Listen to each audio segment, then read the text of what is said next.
ভিডিওটিতে ক্লিক করার জন্য আপনাদেরকে জানাই অসংখ্য ধন্যবাদ। আপনারা দেখছেন আপনাদের প্রিয় ইউটিউব চ্যানেল ওয়েস্ট ডিএসএলআর।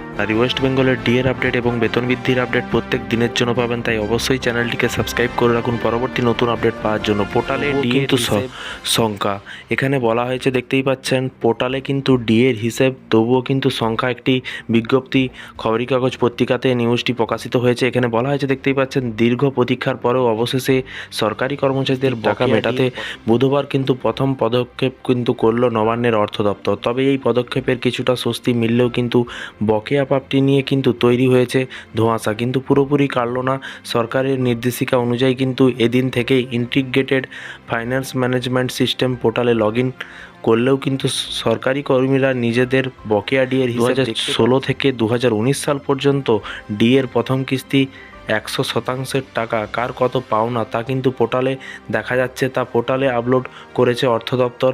আর এই খবর ছড়াতেই কিন্তু নিজেদের পাওনা গন্ডার হিসেব দেখতে পোর্টালে রীতিমতো এবং তাড়াহুড়া পড়েছে। সরকারের ঘোষণা অনুযায়ী কিন্তু চলতি 31 মার্চের মধ্যে ডিএ এবং গ্রুপ এ এবং বি এবং গ্রুপ সি কর্মীদের বকেয়া টাকা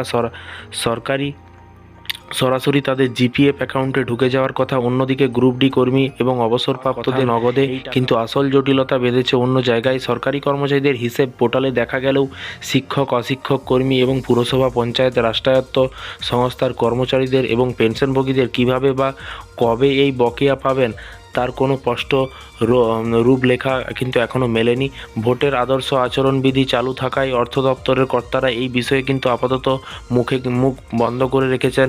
এতে তাদের হাবভাব বলছে প্রক্রিয়া যখন শুরু হয়েছে তখন ধাপে ধাপে সবাই পাবেন, কিন্তু সরকারি কর্মচারীরা সংগঠনগুলির মনে সন্দেহ থেকেই যাচ্ছে যে 31 মার্চের ডেডলাইনের আগেই মুখ্যমন্ত্রীর দেওয়া প্রতিশ্রুতি কি সত্যিই পূরণ হবে, নাকি সবাই এই বকেয়ার মুখ দেখবেন না।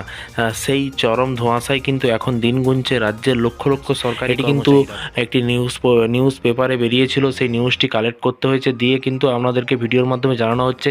ভিডিওটি ভালো লাগলে লাইক করবেন, আপনাদের মতামত অবশ্যই নিচে কমেন্ট বক্সে কমেন্ট করে আপডেট এই ধরনের প্রতিদিন সরকারি কর্মচারীদের লেটেস্ট আপডেট পেতে অবশ্যই চ্যানেলটিকে সাবস্ক্রাইব করে পাশে থাকা বেল আইকনটিতে প্রেস করে রাখতে ভুলবেন না। ভালো থাকবেন, সুস্থ থাকবেন এবং নিজের খেয়াল রাখবেন। Thank you.